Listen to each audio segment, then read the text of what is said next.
Hello, welcome to AI Arthritis Voices 360. This is a special 360th episode where we spin off conversations from previous episodes. In this case, episode 77, where we discuss biosimilars, and episode 88, where we discuss the Inflation Reduction Act, also known as the IRA for short. This is the official talk show of the International Foundation for Autoimmune and Autoinflammatory Arthritis, aka AI Arthritis for short. We'd like to give a big thanks to Boehringer Ingelheim for their sponsorship of this episode. My name is Ray. I'm a person living with psoriatic arthritis, and I manage the Knowledge Empowerment Program for AI Arthritis, which is our extensive patient-led video library. We can learn more about the topics we're discussing here today, including biosimilars, PBM reform, step therapy, non-medical switching, and everything under the sun that affects patients who need access to some of these medicines that help our conditions. With me today is Michael, who manages our AI arthritis volunteers. He also lives with psoriatic arthritis. Michael, can you introduce yourself, please?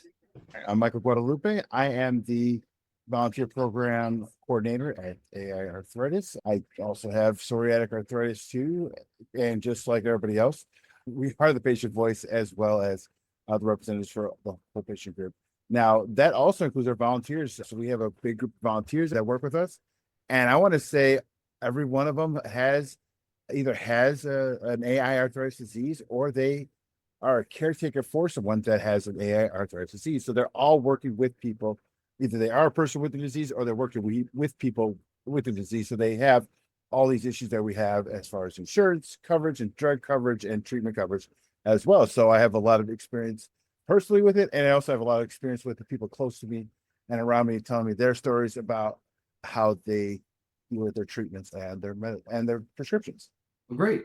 Well, let's dive into it. So episode 77, we had some experts on to discuss biosimilar policy. And I'm going to review here just very quickly what a biosimilar is, because not everybody has been working on this for 15 years like me. So we know that when we have a small molecule drug that's made, like a pill, and we can make a perfect generic copy of that, we call it a generic medicine. But complex biological medicines that are really complicated molecules, these are grown in giant vats. They're really farmed. It's molecular farming, and they look, like what you'd see in a big brewery or a distillery, these bioreactors where they grow them. And they're so complicated and used to treat things like psoriasis and arthritis and ulcerative colitis and all types of different diseases and cancer.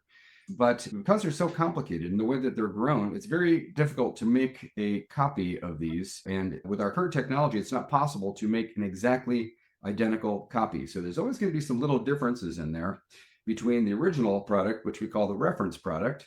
The reference, this is the name brand biologic that maybe you would get prescribed. And then the biosimilar is a near copy that is safe, it's effective, it's FDA approved, it's a good product, it is safe, but it's not exactly the same. And sometimes when you do some switching, you might get a different effect there. So this is one of the concerns that we have when we are switching. Now, a doctor switches your medicine on occasion. Michael, have you ever had the doctor switch your medicine that you've been on? I've definitely had that. I've had doctors, of course, they switch my medicine, and sometimes they will switch me in the traditional form to generic, or they'll switch me to anything else that has a similar formula to see if it works just as well. But it was probably because maybe it wasn't responding, or you had a side effect or something, or you stopped responding, right? Right, exactly. And that's what happens with a lot of people with autoimmune and autoinflammatory arthritis diseases, is that you can use a medication for 5, 6, 2 years, and it'll just stop working all of a sudden, and you'll slowly start to regress. You'll notice that regression. So you'll go to your physician and you'll ask him, hey, what can we do here? How can we make this better using a different medication or what have you? Right. Well, I know I've been in the same situation myself. So that's very normal when a physician is the one doing the switching for a medical reason. But we're here today to talk, among other things, about non-medical switching. This is when an insurance company or a pharmacy benefit manager, we call them a PBM, they manage the prescriptions, for your health plan. A lot of times the insurance company owns the PBM, and then the PBM owns the pharmacy, and that creates some conflicts of interest there. But a lot of times they're just switching you to the drug that works for them. It's maybe the one that makes the most profit for them. And Michael, I know you did a very excellent video about why patients should care about this. Would you care to maybe recap the high points of that? Well, the main point actually is really one main point is the one person that as patients we do trust, we do depend on for handling our switching is our doctor. So we should be concerned when somebody else gets into somebody that we have never met before gets into the loop, and they may have good intentions or they may be trying to help their company out. And they may think they're doing the right thing for you, but when in fact they just haven't met you. And it may not be out of malice or anything, but they are controlling what you're taking. So it becomes a problem for the patient. So now you have a person that you have never met before making these decisions for you. They don't, and they're not the one that's going to see you at the next doctor's appointment when you do know if this new formula is working or it's not. Mhm. Well, one of the physicians that I work closely with said, I think he said it great. He said, treatment plans are not universal. They're not one size fits all. All right. Many people try different drugs, 1, 2, 3, 4, until we find the right one that is just about perfect, the best one for me or the best one for you. And I don't know about you, but that sounds really terrifying to go and lose that stability that you worked that hard for, so the insurance company can save 5%, you know? Well, there's a lot, and there's actually a group of patients that I deal with a lot, and I see a lot. They're called difficult to treat. So these folks, they go through these medications. They might be the same type of medication, but they're different brands. One works for them, one doesn't work for them. Yeah. So, and they go through nightmares and years of trying to get this formula right. Literally years. I'm not exaggerating this fact at all. So when it does get changed, it's a bigger impact on those patients as well. So one of the concerns with non-medical switching is when you have a copy of a reference biologic medicine, we call that a biosimilar because it's not a generic. We had to create a new word for it. Biosimilar, highly similar, safe, effective, but a little different. So we have a special category in the US called the interchangeable biosimilar. And this is when a manufacturer or the sponsor of the biosimilar provides extra data to the FDA, additional data to show that people can be safely switched without any loss of efficacy, meaning it will still work just as well, and no additional safety risks as somebody who didn't switch.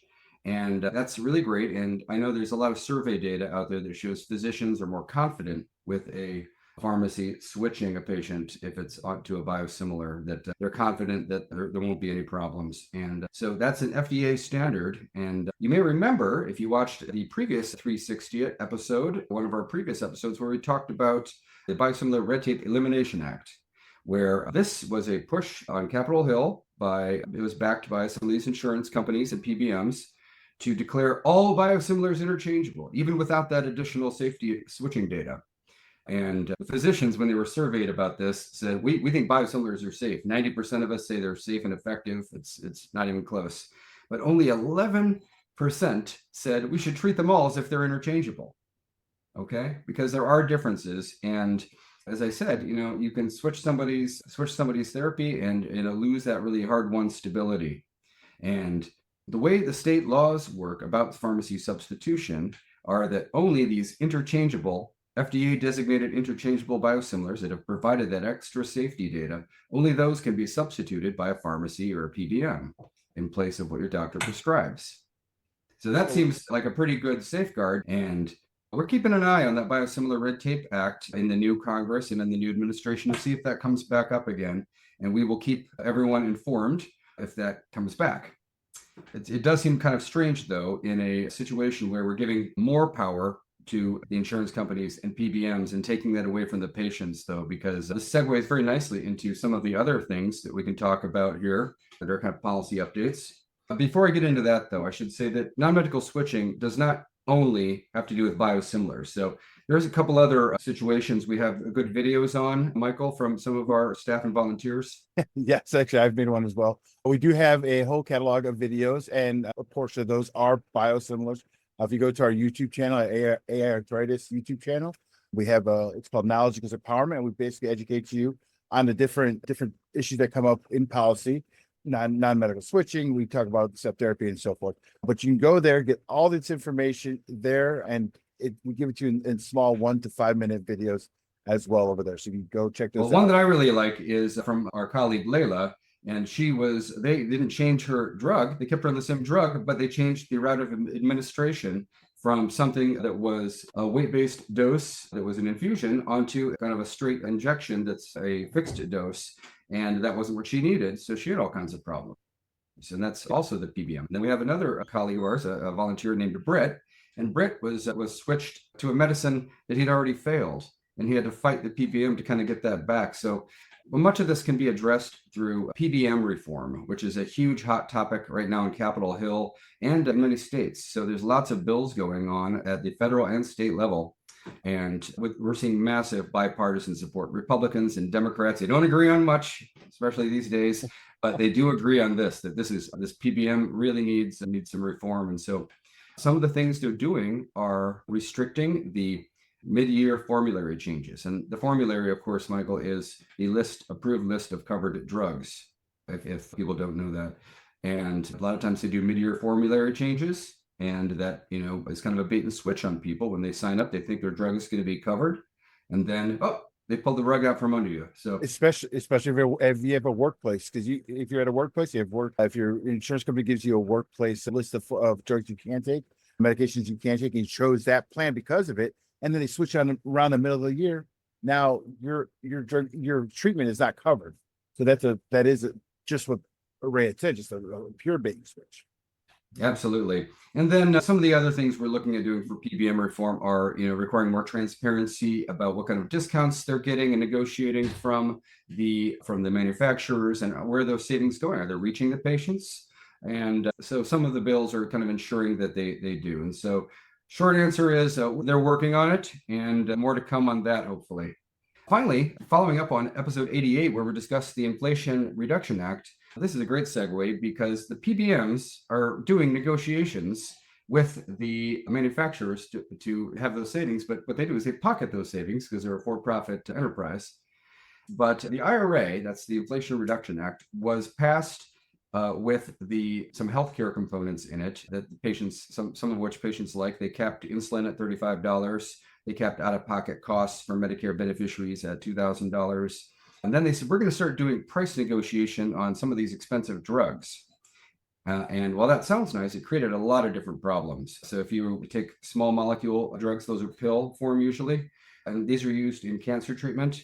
It gives them companies a shorter time to recoup their research and development costs compared to biologics. So people are shifting their research dollars away from pills and into biologics. And so maybe that sounds nice if you take biologics, but if you're a cancer patient, you'd really like to have those new cancer pills.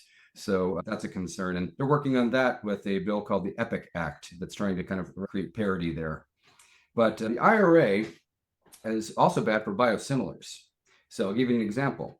It takes maybe 6, 7, 8, 10 years to develop a biosimilar. You make this decision years in the past. It costs $250, $300 million to go through the development to make one of these things. And then you go and see that you're competing against a product now that has had its price negotiated down to price setting. Oh, the math didn't work out, right? So this is discouraging biosimilar development. And ultimately, who gets hurt? It's going to be the patient. Yep. Yeah, fewer biosimilars, fewer choices, reduced competition in the market, and reduced savings to our health system. So that's kind of a concern with the IRA. And there's another problem too, that once the IRA gets a name brand drug, and it negotiates that price down, now the insurance companies that are running your Medicare plan have to cover it. So it has to be on the formulary. So that reference product, right, that the biosimilar would be competing against has to be covered. The biosimilar does not. It may or may not be covered. It's limiting choice again for the patients. Yeah, limiting choice for the patients. And here's the thing. So let's say the physician says, you know what, there's a biosimilar out there that's 80% cheaper than the reference brand. I'm going to prescribe that one. Well, if the PBM doesn't cover it, it doesn't matter. You're not going to get it. The patients won't get it. So there's a lot of discussion going on right now on Capitol Hill about what can we do to, make sure that people have access to biosimilars. They're an important tool to control health costs and give people choices, therapeutic options for patients, right? But we want access to these affordable drugs. We don't want to gut FDA safety standards to get them, I don't think.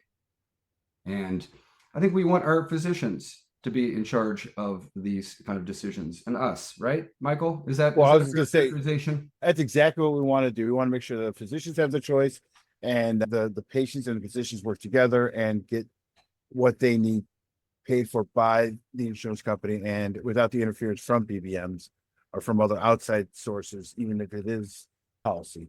So what can the patients do to help out with that, with their own cause? Well, the first thing I would recommend is knowledge is empowerment, right? So we should watch some of these videos, and I encourage everyone to go to the Knowledge as Empowerment page on the AR Arthritis website. You should be able to find that. There is tons of videos on all these topics that we mentioned today, and I specifically want to direct you to the airarthritis.org/biosimilars page, where you can learn a lot about biosimilars, which is a fascinating topic. And just because the conversation ends here today, it doesn't mean it ends for all time. It is your turn as an audience member to pull up a seat at the table, join the conversation. Do you have a story about biosimilars or non-medical switching or any of these topics that we've talked about today? Feel free to send us an email at podcast@airarthritis.org. If you have been non-medically switched, feel free to go to our rant section on the website and blow off some steam. We've all been there, and we may use that to kind of share your story. We're always looking for patient stories. So you can find all this and our full episodes of our 360ths and our talk show episodes at aiarthritis.org/talk show. And while you're there, please feel free to give us a donation if you like the work that we're doing. Your support helps us keep this show in production, and you can find us at all these social platforms at IFAI Arthritis. That is our handle. So pull up a seat, make sure your perspective is heard. Only together can we truly change these stories into good for tomorrow. Thank you very much. Thank you, Michael.